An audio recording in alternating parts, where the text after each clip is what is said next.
Good morning, everyone. I'm going to ride around the world. I'm Mick Claridge, and I'm going to ride around the world on my bike. My son, he gave me advice at the start of this ride, and he looked at me and just said, "Dad, don't be a moron." Let me do my animal signal to gain their respect.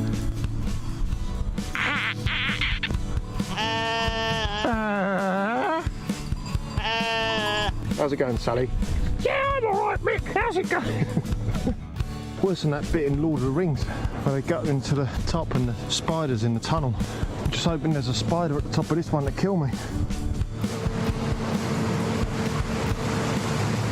Freezing. And I failed. I moroned up the ride.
Timo Karlin opened the season winning 3 out of the first 4 races.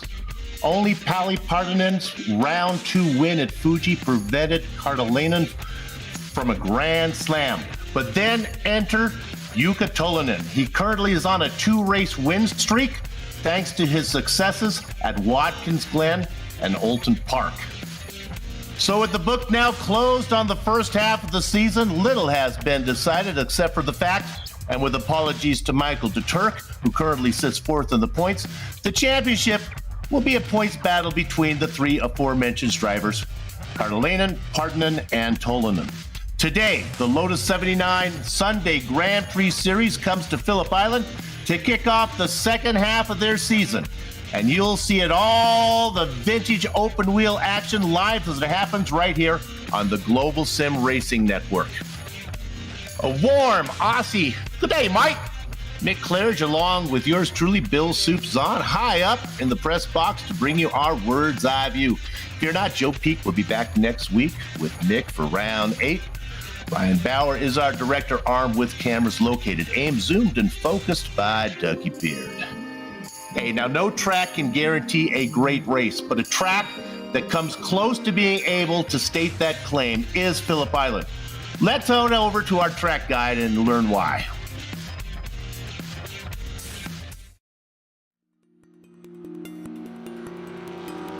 Welcome to Phillip Island.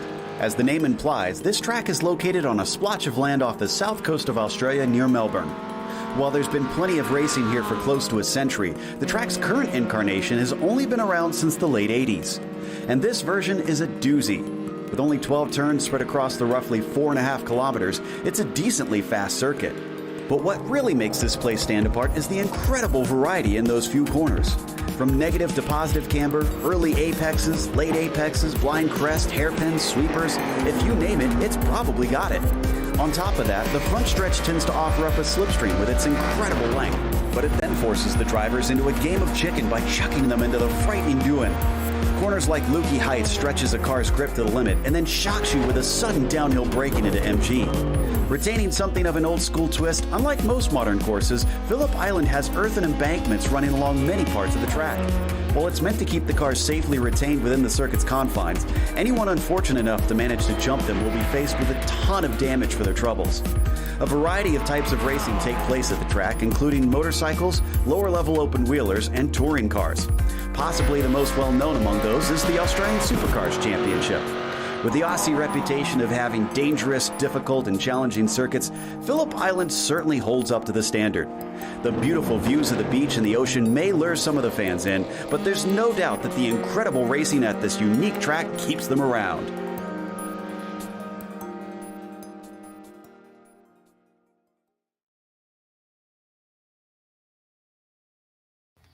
A look at Phillip Island. All right. It's time for me to reintroduce my booth mate here today. Where's Mick? I love that show. Well, Mick Claridge is with me right here in the booth. Mick, I've called a lot of races at this track, but usually in slower cars, like mainly like the Mazdas. How is this track going to play out with these faster Lotus 79s? Yeah, hey Bill, good to be working with you today, mate. Yeah, well, Phillip Island, what can you say? It's got everything, has it? Look at Doon Corner. First of all, we come off the front straight. The cars are on an absolute knife edge round there. I've been watching the guys in practice pre-race, and some of the guys' setups, the cars are just absolutely on the edge of grip there. It's not flat out. Down to the Southern Loop is a big stop there for the guys. All the way down to Stoner Corner and Miller, as down former Honda Corner, is where you're going to see first some of the hard chargers down the right-hand side of the track. They're going for passes. Keep it late apex into Siberian and all the way down to Lukey Heights. Again, just watch the cars on the absolute limit as they enter Lukey Heights. All the way down to MG, another passing spot, and then we're getting to the proper end of the lap and then the finish onto the front straight, the Gardner Straight. Great track this is, Bill. I can't wait to watch this one. This is going to be a tight one, I know it. I got a fine jar right here. Let's see how often I call Miller Corner Honda Corner. It's going to be a tough habit to break. I've been away from it for a while, and man, there are some changes. Let's go ahead and take a look at the point standings. We have two classes, the F1 and the F2. I'll take the top one. We talked about this. Paulie Partanen, he has that win in Fuji sitting at the top of the points. Luka Tolanen on that 2-race win streak. Kimmo Kartalainen, now he has 3 wins, but he has a pair of no-shows, so that's why he's a little farther down the lineup. Watch out for drop races. When those start to take effect, he might move up. Michael Deturk's best finish this season has been 3rd. Kimmo Vaikunen has been coming on as late, so watch out. He's been really fast. Peter Knezen is coming off his best result. The same goes for Tony Garcia. Alex Millard has only raced 3 times this time. And I got a suggestion for Kartik Pai. People have probably said this before, but his car number really needs to be 314, in my opinion. All right. Mick, what about the F2s? Yeah, let's have a look. Thomas Bartfight and Marco Salgado look like they're the only guys that are really regularly fighting for this championship this season. So they're pulling away from the guys behind a bit there. It's all to do behind them. Guillermo Diaz in 45 spot, 3rd spot rather than 45 points. Jack Spickett with 53 in 4th spot. Oscar Soltero in 5th. Cristiano Colrani in 6th. Luca Brusselli, I think we were talking about this. He's had the highest finish with all of these guys. A nice spot in Indy, didn't he? Yeah, so good. I'd like to see some more of that from him. Marco Flacker in 8th spot. Armando Edwards in 9th. And around the top 10 is Stephen J. Hobbs. A lot of guys underneath these guys scratching to get in this top 10. You know, if I don't have to commentate this one next season, I think I may jump in and just try to get a participation trophy for the F2 Championship. We're looking at race details around 7 to 12. 29 laps. I love a race that isn't timed. We know exactly how far we're going. Open setups. I want to talk a little bit more about that with Mick. This is big boy racing. You break it, you bought it. No spare car here. There's a drive-through penalty for 17X. Can you get 17X here? Probably, yeah, because you can probably pick up a lot of incidents here and still be racing. Disqualification at 25. Mick, setups. Is there stuff you can do to the Lotus 79? Absolutely, Bill. This car and looking at the practice again, it looks like a lot of guys are going different ways with downforce levels. It's going to be really interesting to see as we're watching qualifying at the moment, and Kimo's got it on pole as it goes, provisional pole there by just 1/16th of a thousandth of I was going to say 16,000th of an inch then, but yeah, unbelievable. I can't believe that. So that's great to see Kimo. He's on a flyer, mate. Indeed.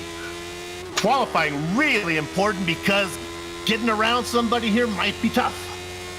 Absolutely, it's really tough to get round here. Watch out for the understeer at the start of the race. The car's got a notorious understeer for a good lap and a half, 2 laps. So you've got to watch out for that, guys. Got to be careful. But we're watching Dylan Freckleton now, just coming out at the end of the lap. So let's see how he gets into the. He's got another lap to do, or is this the first one? We're going to find out. 18th so far, so this is the second one. So let's see how he does. And yeah, a little bit quicker, yeah. We did have a split break, but we still have a really big field, 29 cars. Yeah, I was going to say about back markers, if it didn't split, but yeah, we got this split. These guys know what they're doing, so I don't know if the guys are going to be getting caught out today by back markers, but it looks like as that qualifying's finished now, I think, hasn't it? Yeah, 29 laps. Do you think the leaders have a fast enough pace to get back there? Probably yes, as we bring up the grid here. Okay, here you have it. Kimo Kylan on the top there with Paulie Partonen on next to him. He's got row 2 is going to be Juka Tolleman. So the fast guys are up front.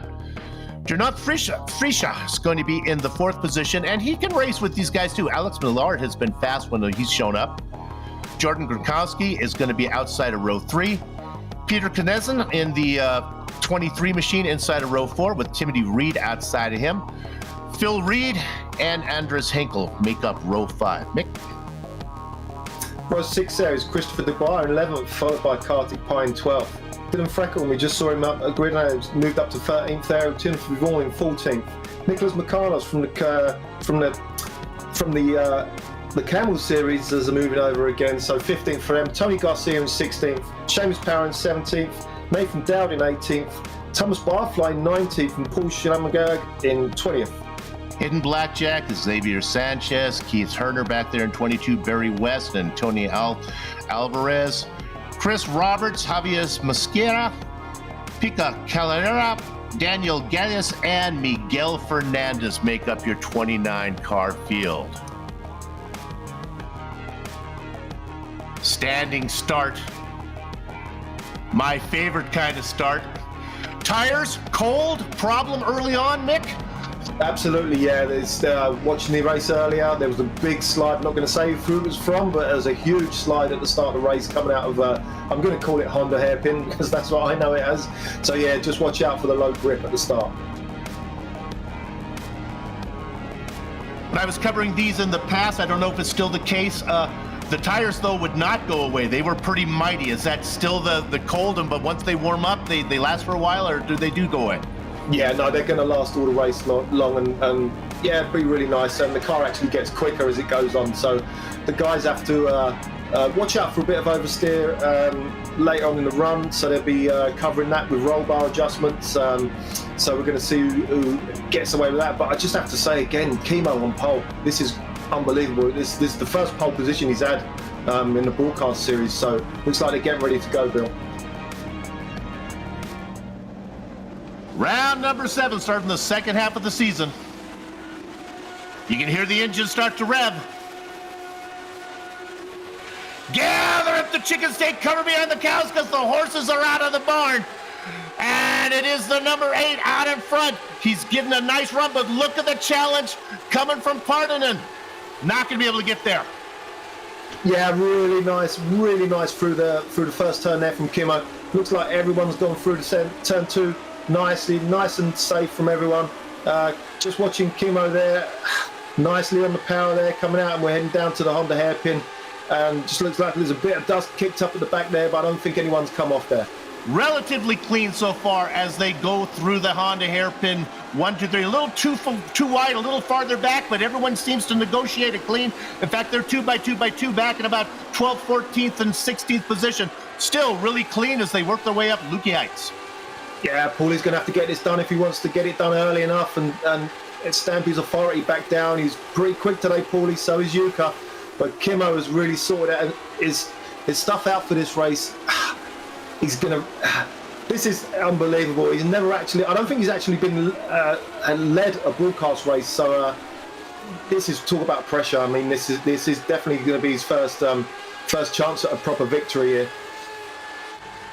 So you come around Swan to complete the first lap. We are clean. I love that camera angle. You see him coming at you.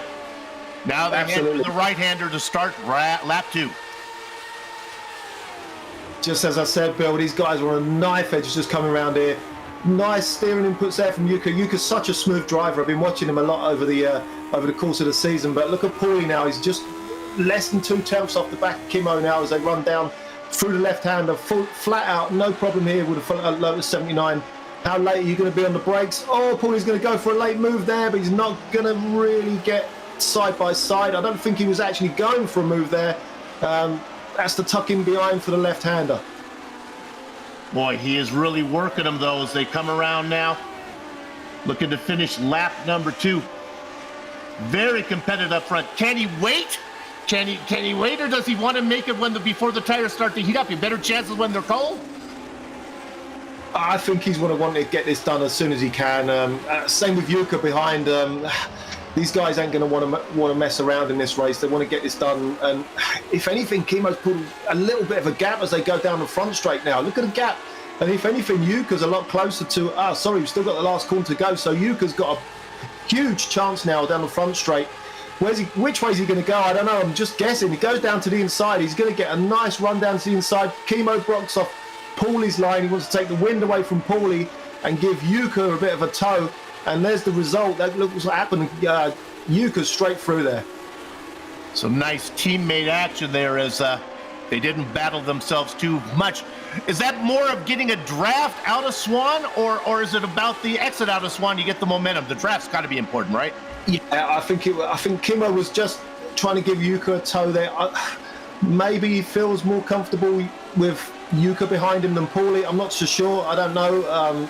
There's nothing to say about these guys that are any different in pace. You know, all these guys are quick, so I don't know why you would want Yuka in front instead of Paulie. I don't know. Not sure about that one. I want to steal you away. We're going to go back to 8th position right now. Car number 5. This is Andres Hegel. He's up 2 spots, and the top 10, he's made the big move right now. He is chasing Timothy Reed. Not sure he's going to get there. Reed is right behind the car of Peter Koneski. A nice little battle, and the leader of that train, Gernot Frischka, sitting up in front. Yeah, absolutely insane train, ain't it? I'm just watching Timothy Reed now. He's got a nice tight run there out of the last corner. Going to be all over Peter, but Peter's getting a tow off of Gernot in front. So let's just see how they're all pretty even in top speed. That's what I was saying about the top speed in this car, Bill. You can choose which way you want to go with it. Looks like Peter's got the best sort of run down the front straight there in top speed. So, yeah, we'll see how this one plays out. We keep an eye on the front for you. Nothing going up there. I can report that Tolanen has gotten to the back of the leader, so it won't be long till he makes a move. We'll check on that. The leaders are going through the MG corner right now. We'll watch these guys just a little more intense back here. Oh, just watching Kimmo there. He was well wide through the right hand hairpin, and he just about got it back, and now he's nice and safe again.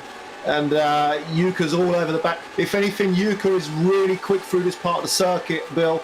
I'm just watching now as he looks down the inside, but Kimmo's going to have a nice line into the hairpin just as they come. Has he got it? Has he got it? Oh, Kimmo's nice and late on the brakes. Can Yuka get the power down? He can't, so he ducked in behind, but he's going to have a nice run down the straight now, Bill.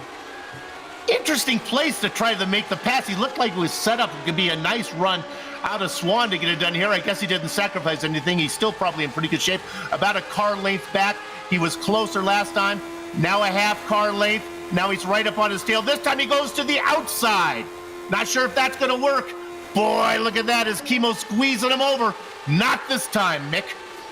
Oh, Kimmo's so nicely gripped up there around the turn 1, wasn't he? I was pretty impressed with that. I actually thought they was going to end up being side by side into turn 2 there in the left-hander. Yeah, about Yuka's really quick through Lukey Heights. Watching him earlier, and that's where his strengths were. So, yeah, I wouldn't expect to, to not see him try for a pass there, coming out of Lukey Heights down into the hairpin to the right-hander.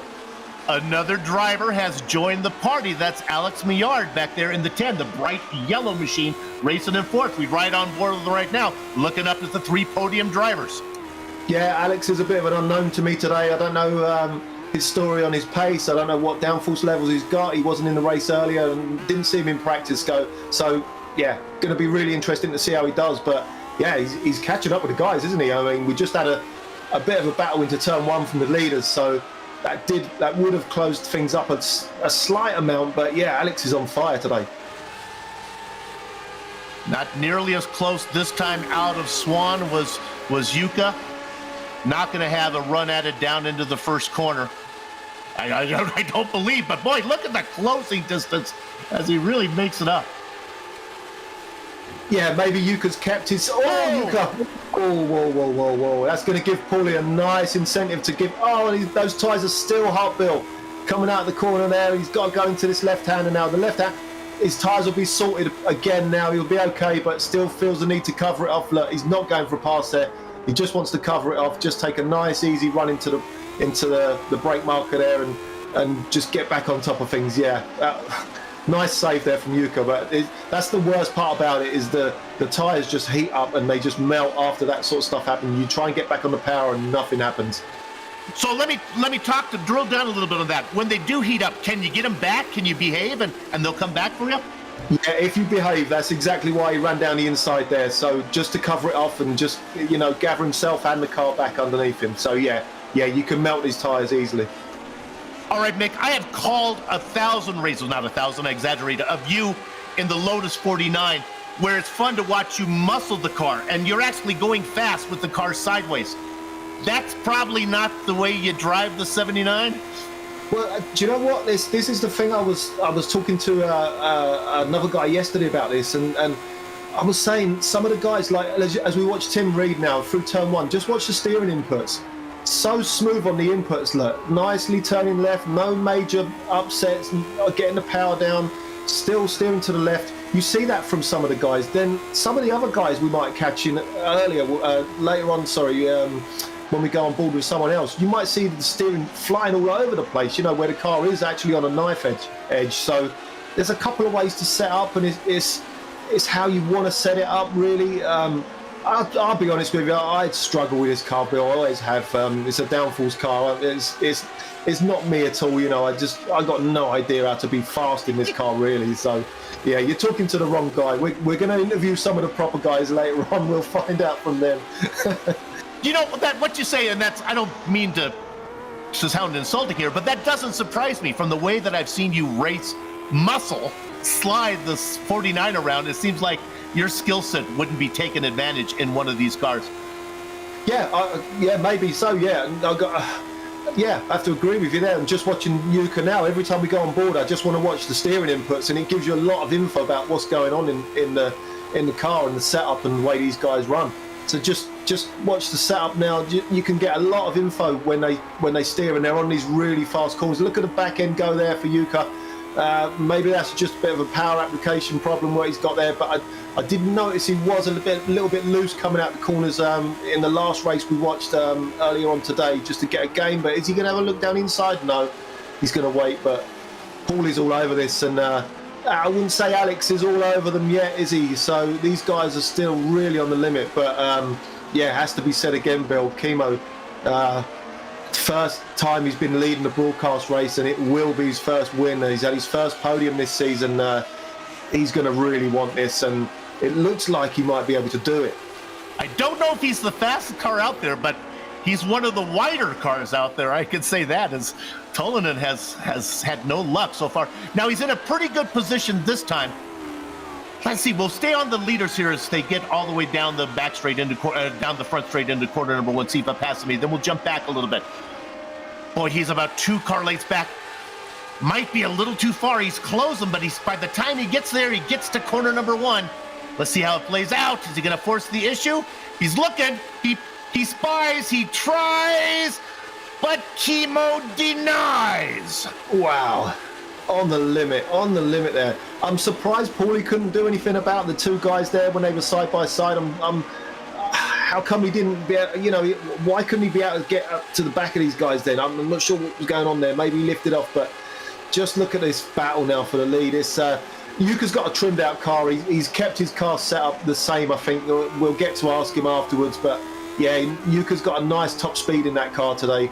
And again, it sounds contradictory, but he's really fast through this part of the track, just going up round the right-hander now. Just watch the line as they go into the left, all the way over to the right-hand side of the track on that dirt, and then turn left and hold it in tight. And Yuka's shouldn't really be quick there if he's quick down the straight. So it's a bit of a mind-boggling setup he's got today. I can't wait to ask him about it. GRSE prides ourselves in showing you the entire field, but we just can't get away from these leaders right now, because not only do I think the pass is going to come, I don't know if it's going to come that easily, so we're going to stay here for a minute. I can say this, though, that some of the cars, when they start to battle, they really gather up behind them. That includes Frisha and Reed back in 5th and 6th have gathered up there. We almost have a 6-car train now, but the battle is up front. Mick, they slow down. When those two guys up front start to battle, everybody catches up to them. Yeah, absolutely. You can see how much Chemo wants this, can't you? He just didn't want to let anything go there at the end of the front straight. But look at Yuka now, all over the back of his car. He's looking for that inside line. He's going to go to the outside and try and go around there. You can do it as long as you can get the power down. But no, there's no chance there. He tries the over-under. He's not going to get it. Chemo chops him off nicely. Nothing wrong with that. Absolutely fine. Late apex for Yuka there. He's going to get a nice, good run. Bill, this is going to be all that. This is going to be the whole race, isn't it?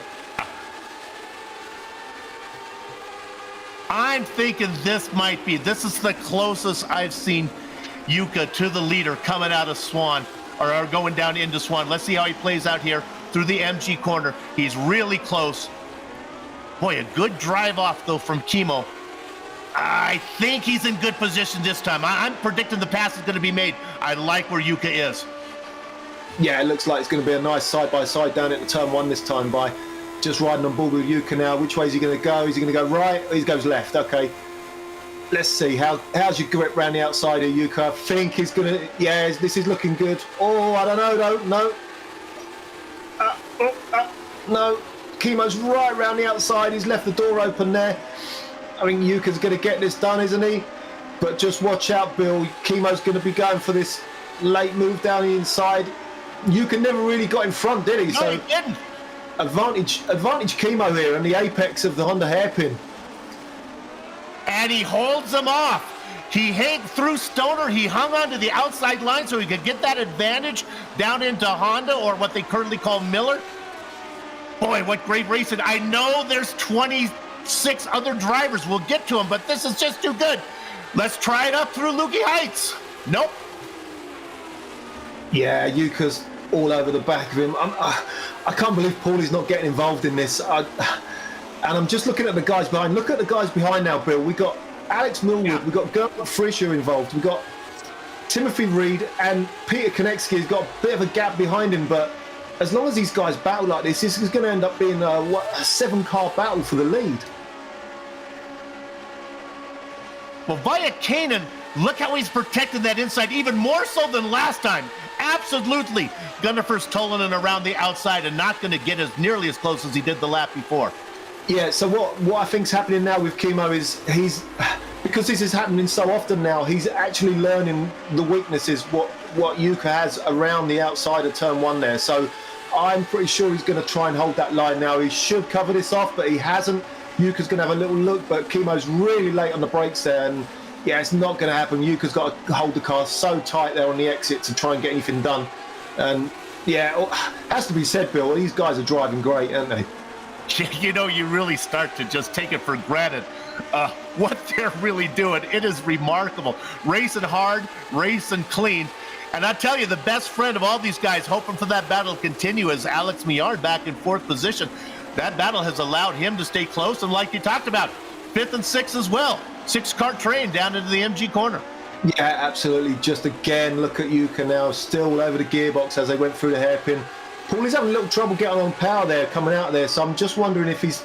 I don't know. I wouldn't actually guess on Paulie being, having a bit of trouble trying to catch these guys. Paulie's a seriously quick driver, but again, Chemo runs to the inside look now, so I think Yuka's going to have even more trouble here. So, yeah, Kimo can get on the power nicely. Yuka's losing the back end on the exit of turn 1 there. So maybe a little play around with the roll bars might be in order.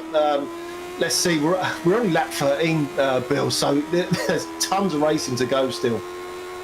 Well, you know, and Kimo certainly doesn't lack confidence, but he's got to pick up. Oh, here's a challenge. Is he going to get his nose in there into this hairpin? Boy, he does. He kind of forces him wide. This is maybe the closest we've seen as they go up through Siberia. Not going to happen. But talk about confidence. I'm not saying that he's not a confident driver, but being able to hold Yuka off after that on the outside line going into Honda before, it's got to give him some confidence. Uh-oh, we haven't seen this before. No, Yuka's fast here. Let's watch this. I got a feeling he'd be going to hold this around the outside, and he can't. I don't know, maybe he's had a bit of a setup change during the practice sessions before the race, because he was really quick through Lukey Heights. I don't know if it would have been absolutely possible. Again, Kimo was fast in pre-race practice today, so yeah, Kimo's no slouch today. He's holding the guys up. He's having a battle here, but he's not slow. He's not, I'm just watching now. This is the best chance Yuka's had of getting round, isn't it? So, but it's just not happening. Kimo's car is planted on the exit of that turn, and Yuka's having all sorts of trouble getting the power down there.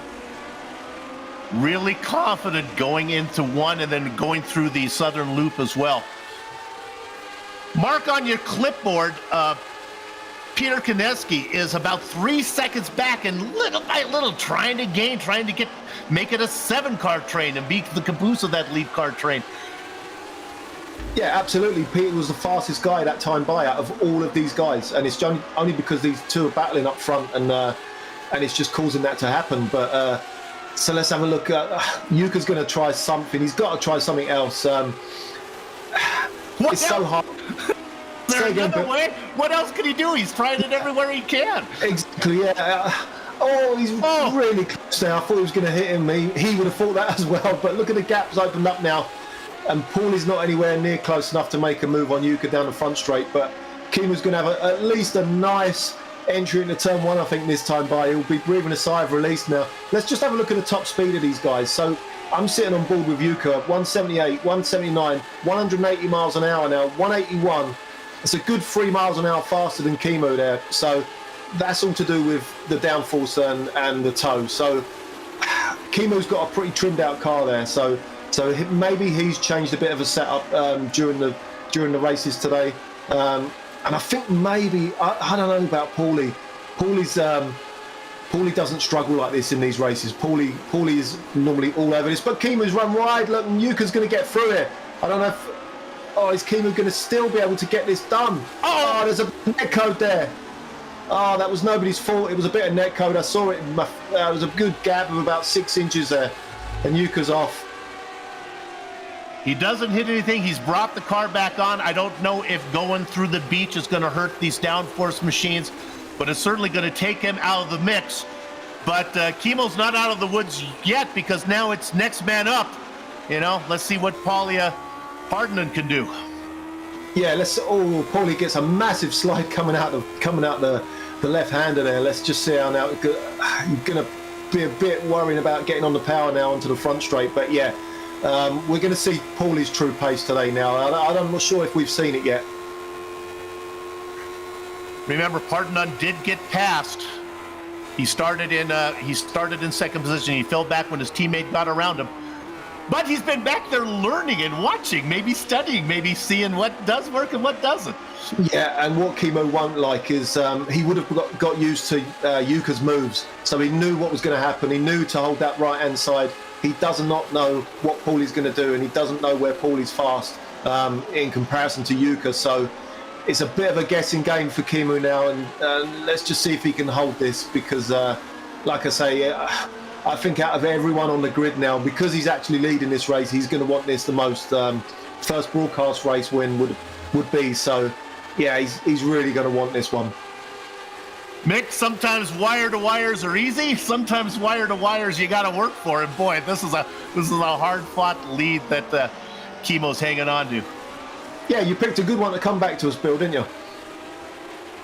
We're going to stay on the leaders here until they get into corner number 1. Then I'm going to jump you back to a guy that has picked up 4th position, Timothy Vaughn, in 16th position. We won't go there yet until we know that the lead is safe going into the twisty part. And I think he's a little far back.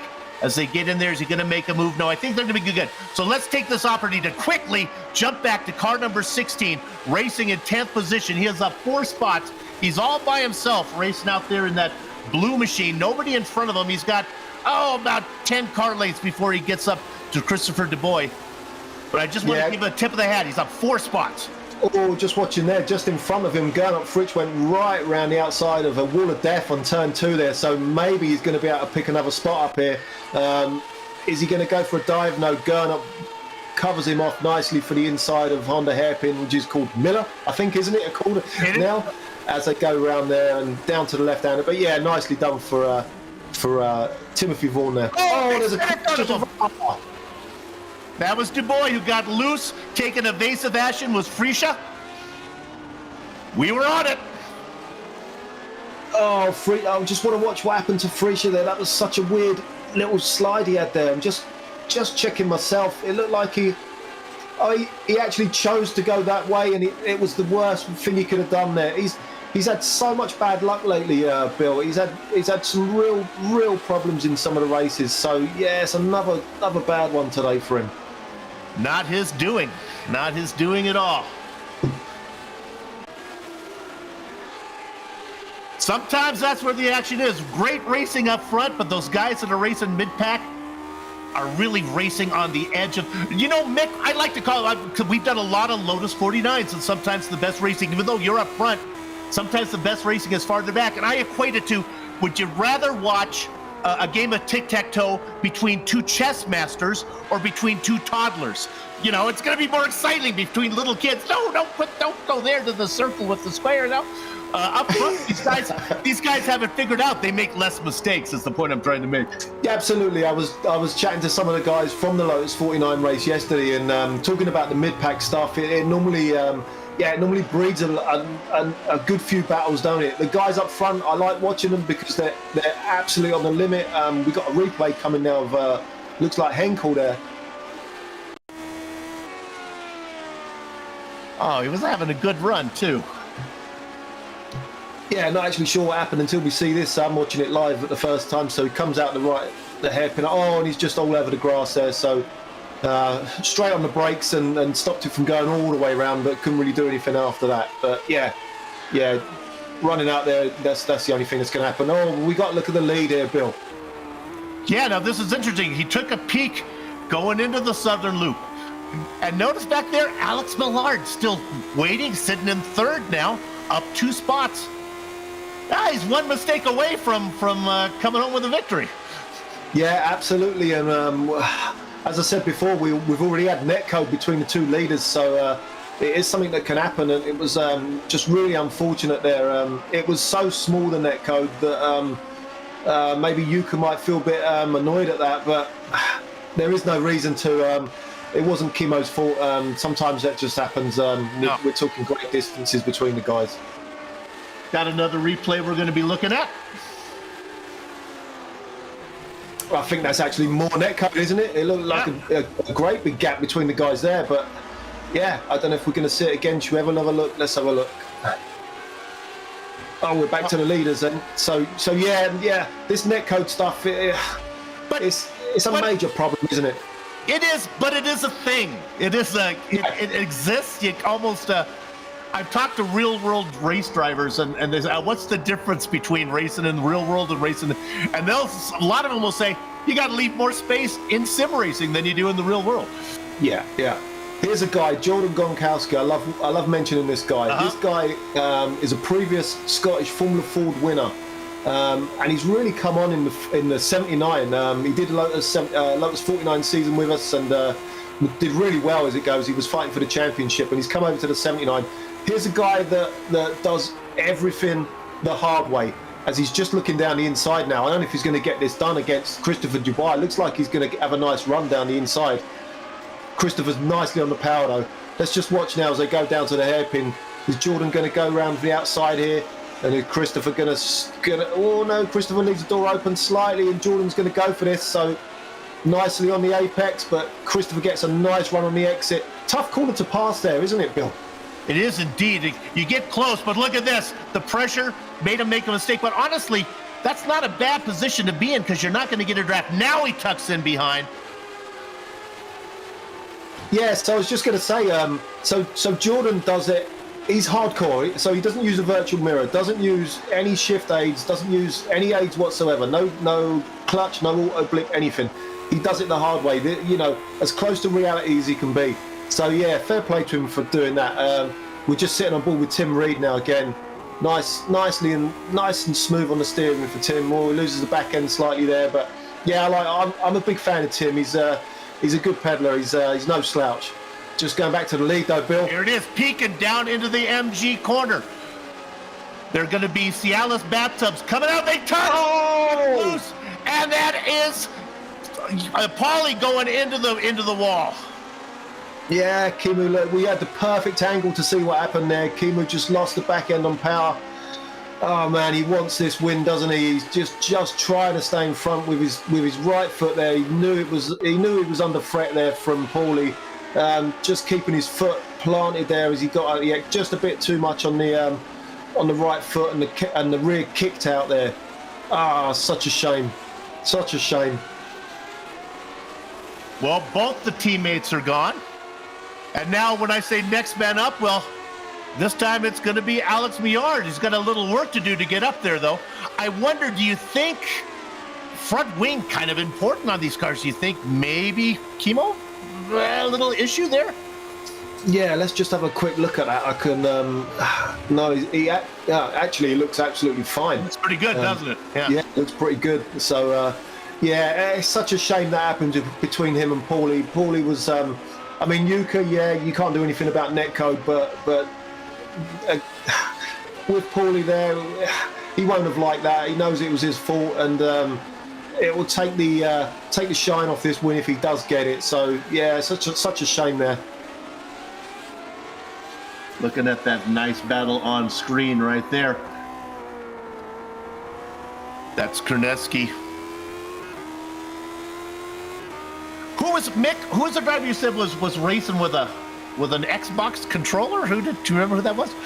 That's a guy we have called Phil Reed. Unfortunately, I think he got taken out, or some mistake, or whatever happened. Here he is. Okay, so we're on board with him now. So he was, yeah. So he had a huge moment. I think you say he had a connection drop, Bill. Oh. I think. Yeah. Well, you know, Miard, we had a pass for second place. I'm not sure a slowdown penalty, but Miard he got loose. The yellow car in second got loose. Oh yeah, he did get loose, and in Swan. His ankle muscle all over the place. Wow. Well, he gathered it up. He's, he's still racing. The reason I brought up the Xbox controller because I remember you said the last name was Reed, and I got it confused with our driver in second position, Timothy Reed, out there racing the now up into second, up 6 spots. Right, I just saw something come up on the screen which has shocked me. Andres Henkel, fastest lap of the race. Did I see that right? Yeah, remember Henkel was charging before until he had that issue. Right now he's in a battle. In fact, he just lost a spot. No, he picks up the spot. Sorry, it's the blue card. Now he's lost the spot. Boy, these guys are going left to right, fighting at it. That's Freckleton that he's fighting with. Yeah, awesome camera angle then, spinning round. That was throwing me off as well. So yeah, so here we go up through Lukey Heights again. Let's just watch the strength for these guys. We're getting strengths and weaknesses between the two of them. Nicely through there for Dylan. Nice wide entry. He's worried about that entry, that inside line, isn't he, Bill, there? So yeah, let's just see how, let's stay with this until they get down the front straight, because this is going to be interesting to see the difference in speed, if there is any. Henkel in the blue car chasing. Freckleton in the... Oh, here I go. I'm going to take a shot to the colors. Why not? I can do it once per race. How about green and white? I don't know. Just watching this entering into turn one. Look at this. Look at the speed of these cars into turn one. My brain's in 49 mode. I you know, I watch a car going through there 50 mile an hour slower, and that feels fast to me. So yeah, these cars are awesome. Yeah, just a note. Tim Reed is only a second behind Virkainen now for the lead. But look at these guys going side by side. He defends them off, but that's going to force Freckleton to go a little bit wide out of Honda. Now through Siberia. They got a chance as they climb up to Lukey Heights, and something could happen here. Let's see if he forces the issue. Maybe not the best place to pass, but you can pass here. And we're on board with Paulie. We're on board with Paulie there, so maybe he's got a bit of damage. So just looking at the guys side by side as they come down. Wow, late as you like on the brakes. A bit of tyre smoke there from the lockup from Dylan. But it looks like Henkel's going to make it through. Yeah, I think he had to. Oh! As Paulie gets loose in front of him, they both get by him. Wow, how are they still on the track? Henkel takes pit road entry, then comes across the grass. Well, I can't believe I've never seen anything like that. I've never seen such a hit in a Lotus 79. The guys come back on the track and still racing hard. Oh, what a convenient place to have some pavement, right where you needed it.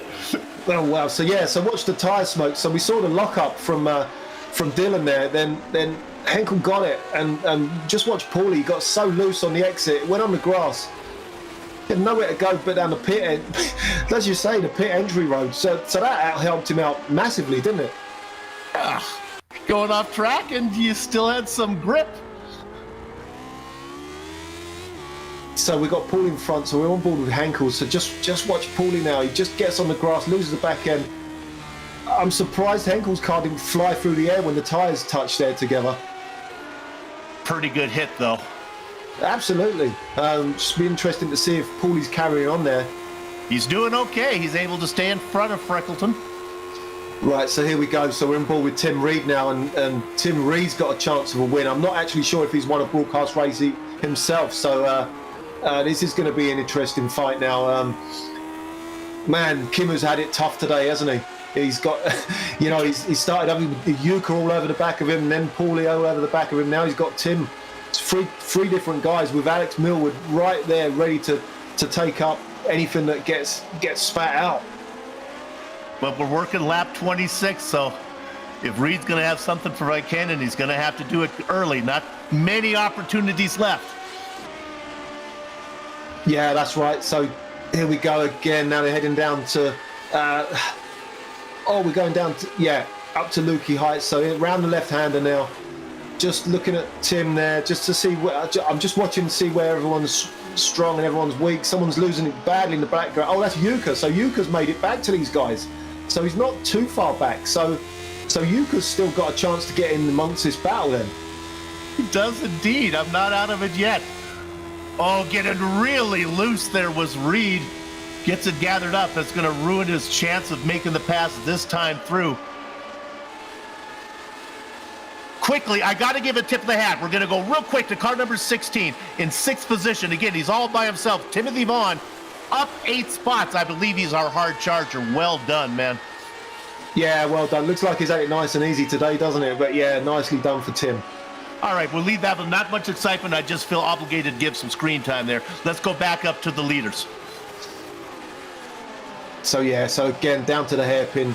Kim was still leading, led every lap. Officially, hasn't had it easy, like I say, and it hasn't been the cleanest of races for him, but he's got Tim all over the back of him now. Let's just have a look at these downforce levels as they run through Lukey Heights as they get there. So round the right-hander, tight around the right-hander, and then up the hill, as wide as you can into the left-hander, and on the power as soon as you can, and as late as you can on the brakes down into the hairpin now. Turn right into the hairpin. I think it's a second gear corner, maybe first for some of the guys using the long gears.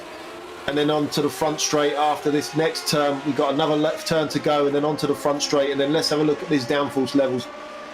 Interesting to see the difference in the speed here, Bill.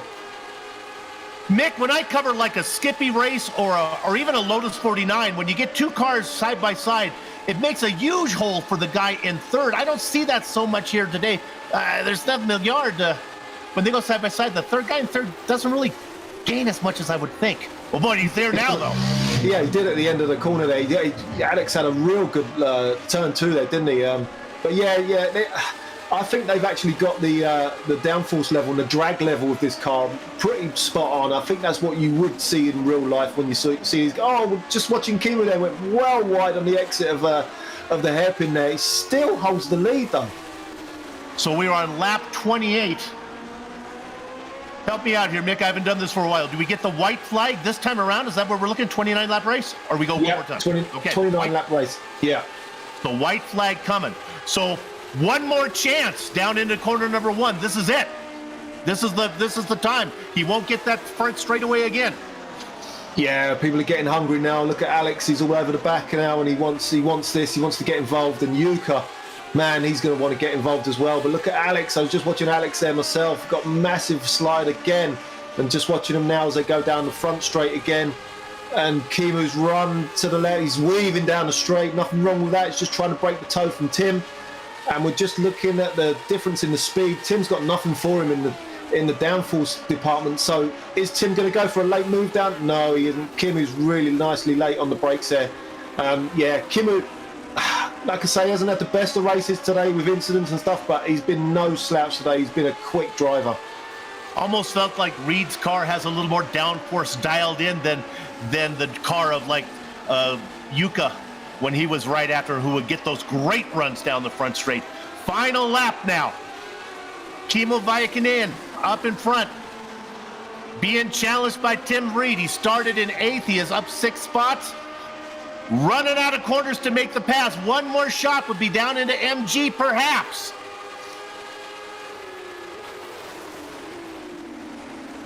Just watching him now, it looks like Kimu's got a nice little run there, a nice little gap there for himself, and he's just got to nail these last few corners. And here we go, Bill, this is it. Finish line comes pretty quick here at Phillip Island. Not sure if there's enough time, but boy, he is close. Where was this run last time? This is as close he can be, but I think the finish line is going to get there first. He pulls up alongside. He does everything he can, but he cannot get it done. One lap too late. Round number 7 goes to Kimi Vikamin. 28 thousandths of a second gap. Unbelievable. Vikamin gets the win. Well done. Reed takes second. Alex Millard back in the popcorn position for the whole race. Boy, he had a show. He's happy with that podium, and a great recovery from Jukka Tullinen.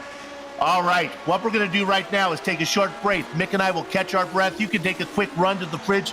Come back quickly, though. This won't be a long break. We'll run down the finishing order, talk to some of the drivers before we close up shop. Back with you.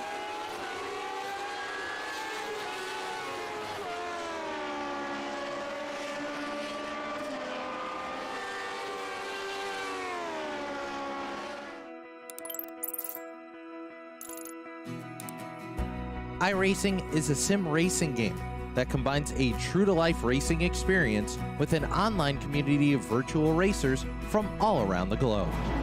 iRacing offers a multitude of officially licensed cars and tracks, laser scanned with millimeter accuracy. Their car models and mechanical systems are based on real-world physics, engineered in cooperation with manufacturers and race teams. Their skill license system ranges from rookie to pro, ensuring members are always pitted against those with similar skill sets. Members are able to sign up for a weekly race series, compete in time trials, host a private race with friends, and participate in racing leagues created and run by the community. With over 170,000 members, iRacing works in partnership with renowned motorsports organizations like NASCAR to deliver virtual races based on the real-life NASCAR Cup Series, as well as many other series on the NASCAR ladder. iRacing also features team racing, providing a variety of options for members to create and manage their own teams.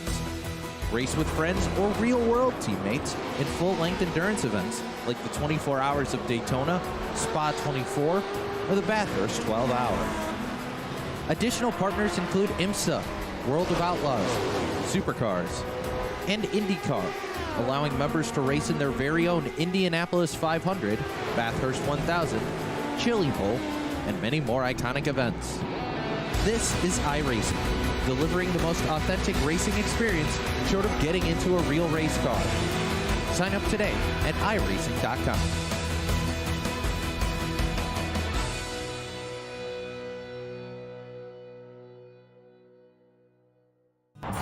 Good morning, everyone. I'm going to ride around the world.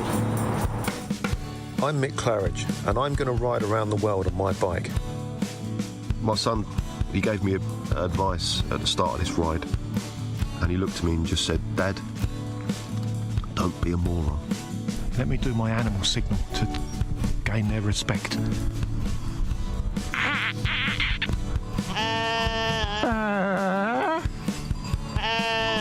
How's it going, Sally? Yeah, I'm alright, Mick. How's it going? Worse than that bit in Lord of the Rings where they go into the top and the spiders in the tunnel. I'm just hoping there's a spider at the top of this one to kill me. Freezing. And I failed. I moroned up the ride.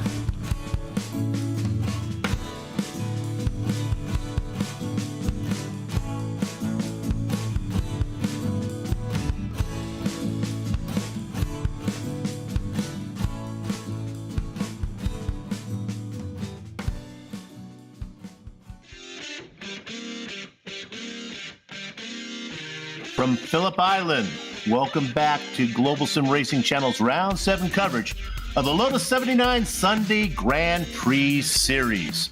The results are in. Let's run through them now. There are wire-to-wire wins, and then there are wire-to-wire wins. This one was certainly hard, but getting his first win of the season, I'm going to get this right. Viakanen gets the win. Timothy Reed had nothing for him, but he does pick up 6 spots. Alex Maillard was racing back in 3rd and 4th for most of the race, watching the action in front of him. He gets a podium. Hopefully we get to talk to Alex today. Jukka Tolonen had some issues, fell back, recovered. He'll settle for a 4th. That's going to help him in the points. Winning the championship is all about making the best of a bad situation, and that's one way to do it. Peter Knessen, he gets 5th position. With Timothy Vaughn, we talked about him. We just couldn't get enough screen time for him with the excitement up front. Up 8 spots, 14-6. Well done. A lot of that from attrition, but a few made on the pass, on the track. Henry Henkel gets that 7th spot. Dylan Freckleton, we saw him battle a little bit. He ends up in 8th. 9th is Kartik Pai, a quiet race for him. Rounding out 10, Jordan Gurkowski. Mick? Yeah, great finish for Jordan there in 10th spot. Just looking at it from 10th now, 11th is Christopher Dubois. Saw him at that incident. I think it was him in the coming together with Gerner. I'm sure that was Christoph. Tony Garcia in 12th there. Xavier Sanchez, didn't see much of him today in 13th. 14th, same story, Seamus Power. Oh man, 15th, Paulie fighting for the lead all the way. Such a shame that happened to him in 15th, ends up there. 16th, Javier Mosquera. 17th, Antonio Valvez. Nathan Dowie in 18th. Thomas Barkfly, F2 leader in 19th there, and top 20 for Barry West. Then hidden blackjack is Paul Schallenberg. Chris Roberts in the double duck position. 23rd was Keith Horner. Oh, we saw Gernot Frischke had trouble down there in 24th. And then the last car, we talked about lap traffic, really never played into effect, but look how clean this race was. 25 drivers on the lead lap, last one being Michael Fernandez, then the guys who had trouble, Phil Reed, Daniel Gall, Nicholas Mukanos, and Paka Kayanara round out your 29 car field. All right, I believe I'm going to get to talk to our race winner. We'll bring Kimo in here. Kimo, we talked about it. There's wire-to-wire wins that are easy. There's wire-to-wire wins that are tough. Woo-hoo, they were coming at you. Yeah, I got nothing easy there today, but I need to say big apologies to Jukka and Pauli. I don't want to talk about netcode, but I can take those hits on me, but yeah, I had to sweat for this win, absolutely. I want to talk about one of the things that I thought was interesting and really maybe what decided the race was your decision to defend that inside line down that main straightaway, to be on the right side to make them go around the outside of you. Yeah, I knew in that way I can go full throttle there and they might need to lift a little bit, and then I can be ahead of them coming into turn 2. Did you know that right away when you were out front? That's what I wanted to do, because it seemed like as the race went on, you even went farther right to make sure they went to the outside.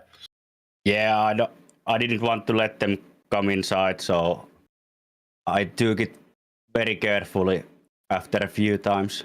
I thought they were going to get you, though. One time they were up, pulled alongside the left of you, had about a half car length lead. Man, you fought back to protect yourself down into that what I call the Honda hairpin, or now Miller hairpin, to hang on to that lead. It was close. Yeah, you thought once. I thought they were coming every lap at least three times there, so I really had to fight for this. Well, you qualified fastest, so you must like Phillip Island, right?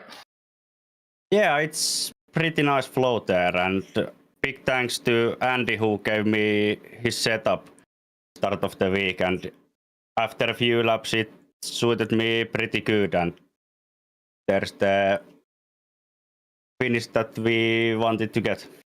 Well, congratulations on the win. Don't lose too much sleep over the contact. This is racing, man. It happens. This is a well-deserved win. Congratulations.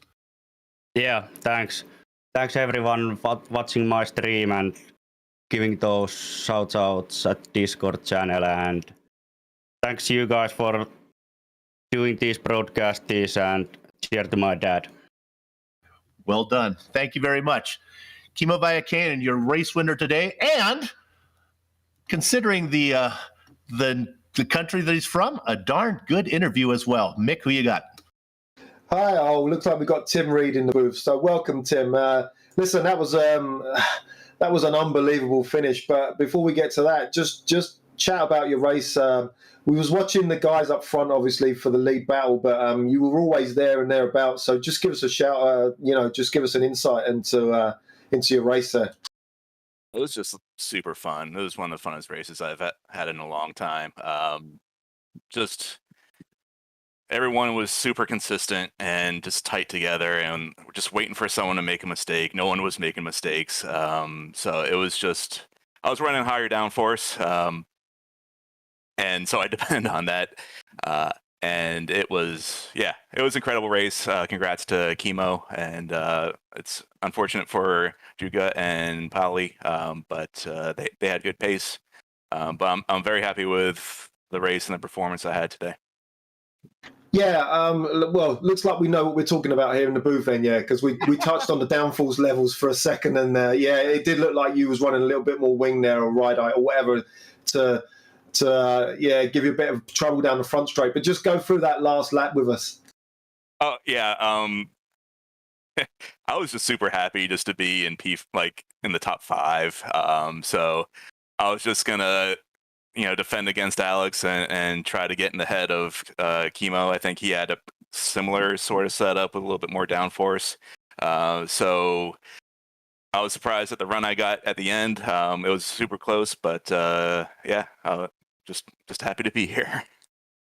Yeah, I just wanted to touch. I was, as you said it there, I thought the same thing. I think, you would have been looking in front of you, but yeah, Alex is behind you. You know what Alex is all about. So just you got to watch what you're doing there. Alex is on fire, isn't he? Most weeks. He is.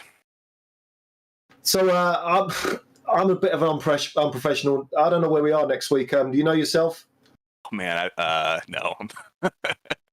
Okay. Does our producer know where we are next week? I don't think anybody knows where we are. No, don't worry about that anyway. It's a mystery race. Are you looking forward to next week, Tim? Yeah, absolutely. It's a great track. It's brilliant. Great racing. Oh yeah, I'll definitely. Yeah, turn 1 is awesome. Yeah. Yes. Yeah. Listen, man, you got anyone you want to thank? Just thanks to all the guys in the community, of course, and you guys. Everyone's been doing a great job promoting the series. It's been going great this season. This is some great racing we had today. So yeah, just thanks to everyone. Okay, we got Hungary next week, so so get ready for that, mate. Sounds good. All right, thanks, man. Okay, thanks for coming in, man. Yep. Who you got, Bill?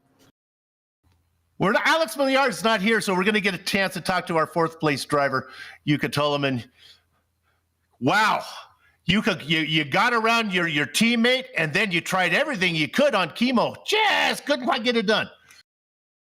Yeah, well, that's exactly the racing I want to see. I really like this track, and the race was amazing. Of course, a little bit unfortunate contact with Kimmo, but Kimmo said sorry, and he knows that he did maybe little mistakes there, so it's fine. At least he had contact with both me and Pauli, who seems to be, or as we seem to be, the two guys fighting for the championship. So say kind of evens it out. That's a funny attitude. Yeah, so at least it was fair. He got one of you guys. He might as well get the other one too. Yeah. Nice recovery though. Fourth place. Championships are built on taking a bad situation and making it tolerable. You got to kind of be happy with fourth. I mean, you're not, but considering. Yeah, I'm happy and I'm not happy. So yeah, considering what happened, it's good, and I also got the fastest lap. So it's of course frustrating that at least watching the lap times, I was the fastest guy there. Of course, the guys in front were fighting, but I was able to catch the back quite easily. So definitely I had the pace, but Kim had better qualifying and deserved win in that sense. So what can I say? But I absolutely loved the racing. I believe the broadcast was amazing to watch, so cannot wait to see it. It was a great show. I'm going to get you out of here on this one. There was one time where I thought you had the pass made. You went up the left side on the main straight. You were well in front. You were hanging on your own all the way through the southern loop, and you just couldn't close the door into the hairpin. Yeah, maybe I was a little bit too careful there, and well, I didn't want to kill Kimmo, and well, if we crashed, probably it would have been a DNF for me as well. So maybe I was lacking the bravery there, but yeah, it was super hard to overtake from the outside, so almost impossible to keep it on full throttle and then keep the car stable under the brakes, as the line is also more challenging. Even if you are able to hang there on the side of the other driver, it becomes more difficult under the braking zone then, and it's very easy to then just end up crashing. So yeah, didn't want to do that. So let me tell you, I was on the limit and I tried, but I just could not do it. So yeah. One man's lack of bravery is another man's dose of wisdom. So congratulations. Thanks for putting on a good show. I know you're not happy with fourth, but man, it was fun to watch. Thank you. Thanks. Jukka Tullinen, our fourth place finisher today. Mick, final thoughts? Oh, that's been the best race of the season so far. In fact, it's been the best race I've seen this season, and I watch a lot of races. So yeah. Congratulations to all the guys up and down the field, including Timothy Vaughan. Indeed. Thanks to the team today. That'd be Mick, Ryan, and Dougie for his cameras. Make sure you check out our social media, website, and merchandise store. You can find the links in the description below. And don't forget to subscribe to our YouTube channel as well, so you don't miss a moment here on GSRC. Next race is going to be Annenberg and Sunday, November 6th at 9:30 Eastern. Here's the good news. Joe Peak will be back for that one, so it'll be like a pair of comfortable slippers as you're watching the race. I'd like to thank all of you for watching this one, and until next time, have fun storming the castle, and remember, race clean, race hard, and we'll see you on the track.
Oh.